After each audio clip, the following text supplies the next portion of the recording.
Hello Palians! We have just under a month to go until Palia's biggest ever update goes live, and now is the perfect time to start preparing. If you're currently sat there scratching your head thinking how on earth do I prepare for this, do not worry, I have you covered in today's video. Whether you have taken a break from the game and you've just jumped back in, or perhaps you've been playing consistently for months, I have some tips and tricks to help you get prepared for May 13th and the Elderwood launch. Don't forget to like and also subscribe, but feel free to help your fellow Palia players out by dropping some other useful tips in the comments too. The first thing I would recommend to try and do is get some gold saved up. If you are like me and enjoy spending money irresponsibly, then this may be a little bit tricky. We clearly don't know what will require gold in the Elderwood. However, I'm sure that there will be some things that you will be required to spend gold on. We do have confirmation that there will be a potion shop, so there is potential that these potions may be bought with gold. Even if there are not a lot of items that do require gold in the new map, there is potential that we may see new items or plushies added to Zeki's Lucky Machine, so if you have a stockpile of gold, you can always spend your leftovers here. I'm not going to go into depth about how to make money in this particular video, but I am going to link a video in the description which is done by the wonderful Ravi, who has done a 2025 money making guide for you, so definitely worth checking that one out. I am just going to recap my personal favorite ways to make money, and these mainly through attending cooking parties, which I'm sure we will see an increase of leading up to launch day. Hunting is of course also good, and of course farming. Whichever way you decide to make your money or kind of do a focus on, make sure that you are maximizing your profits where possible. For example, turning crops into preserves or turning Sernok hide into leather. These may just be small changes, but over time they will definitely add up and you will see an increase in funds. I 100% do not think it's necessary to have max gold, but I am going to set myself the little challenge of trying to get to max gold before launch day. I've never done it before, so seriously, wish me luck. Next, let's talk about quests. I am not going to sit here and say you must have done all of your quests before update day, because that would be absolutely ridiculous. But I am going to suggest that you get to a point where you feel you can break away from your current questing so that you can devote some time to exploring the Elderwood. From what we have seen, there are going to be lots of new things that will have you preoccupied, so you don't want to feel engulfed with old quests and new ones on top of that. So getting to a point where you feel you can break away from your current questing and then return at a later date would be beneficial and will just help you feel that little bit more organized. Additionally, from what we have seen, Sabura and Nayo are also mentioned with regards to the new quests, and although I doubt these new main quest lines will be tied to their friendship levels, if you have been ignoring giving these characters some little gifts or even like befriending them, now might be a good time to start, just in case. I also do think it may be a good time to mention the bundles, because they obviously do compromise a lot of the questing and kind of gathering items. I'm not going to say you need to have all of your bundles done, because every player is going to be at different stages with this, but if you are close to completing them, then now might be a good time to try and focus on getting that maybe one or two things that you need just to complete them, just so you can have it nicely tied off ahead of the Elderwood's launch. Obviously, if you're a new player and the bundles just seem really unattainable, I would not stress about that at all, because I think you're still going to be able to enjoy the Elderwood and still be able to explore the key things that you'll want to on beginning day. In the sneak peek of the gameplay footage, we have seen that there are going to be new resources to collect. This does include a brand new wood type, and in the footage, they do appear to be using an exquisite axe. Again, we don't know for sure, but there is potential that this wood and other resources could be similar to other higher level resources, where you are required to reach a certain level of the tool to be able to chop, mine it, etc. So I would recommend that if you have not already leveled up your tools to the max state, now would be a good time to focus on that. I am also going to slip in here now that if you are a player like me who forgets to repair their tools very frequently, I also do recommend carrying around some repair kits with you and get them crafted ahead of the Elderwood launch. I think it is likely that we will see a repair station on the new map like we currently have in Bahari, so it is definitely worth carrying them around with you. Alongside tools, if you have been putting off upgrading your inventories and paying out that money, I do recommend doing this as well, as you will 100% want to collect all of the new shiny things, so going into the Elderwood with the max inventory space you possibly can have will definitely be of benefit. We have been told that there are going to be new fish, creatures, and insects. So going into Elderwood, you're going to want to have a good stockpile of arrows, bug bombs, and worms. Arrows and bug bombs are generally quite easy to craft, but worms do take quite a while. So this is your sign to place down some fertilizer bins now. And also remember, you're going to want both normal worms and glowworms, as it is likely that the fish that are available there will have specific requirements to be caught. It is not just the basic things that you'll want to consider gathering. Things like the honey laws may be useful for the new map and obtaining those new bugs. These are expensive to craft as they do require apples and gold, so they may take some time to get a lot of.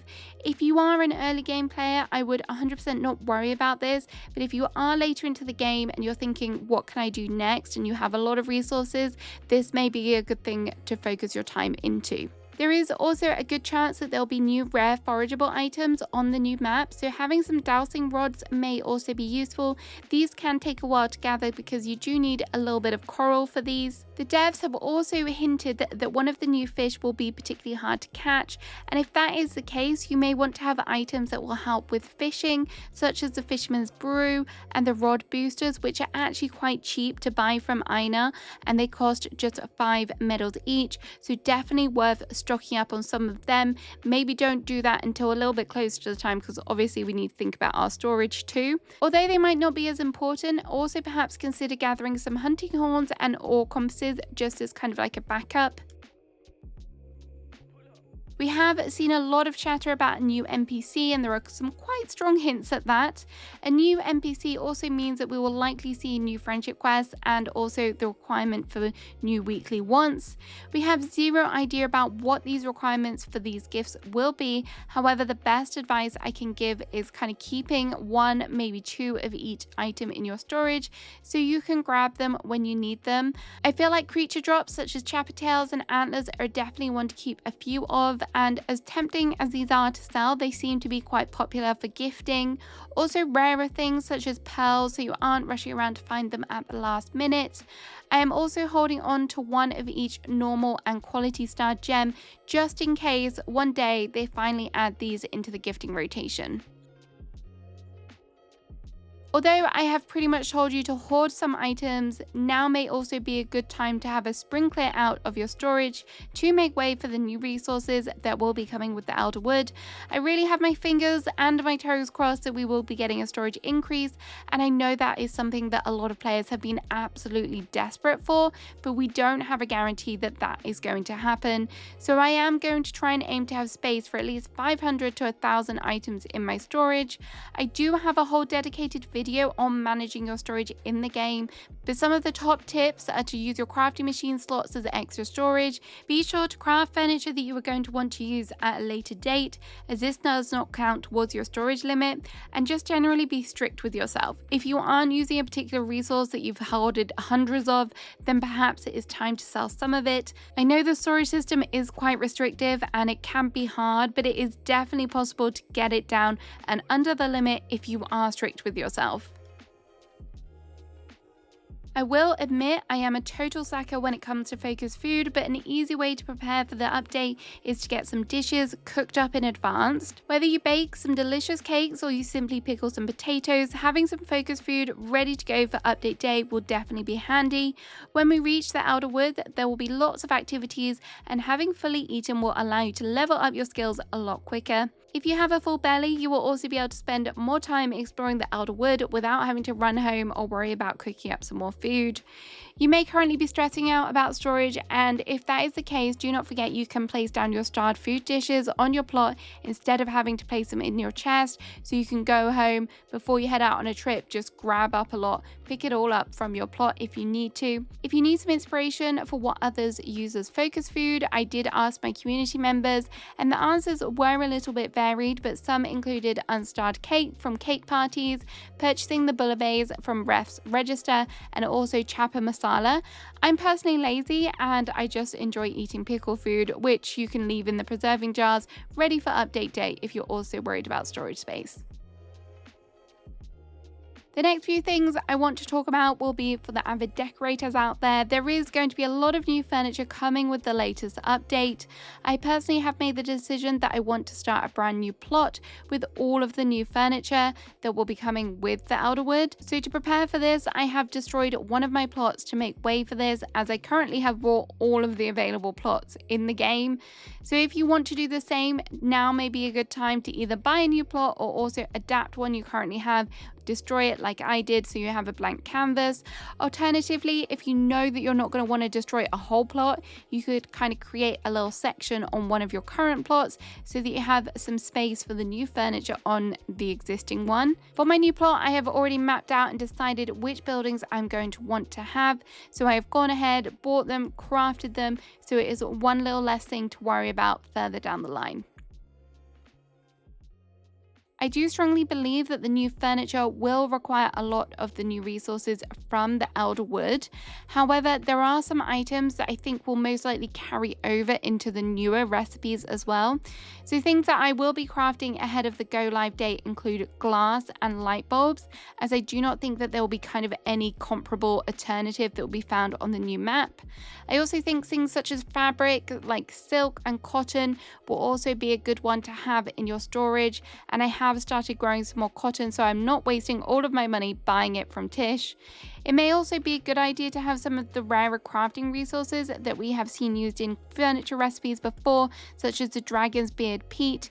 This is one that always seems to kind of catch people out. So having stuff like this, maybe some shells, coral, just a few of them. I'm not saying like fill your storage with them, but have them as like a backup, just in case there is kind of one rare kind of recipe that does require something that is slightly obscure.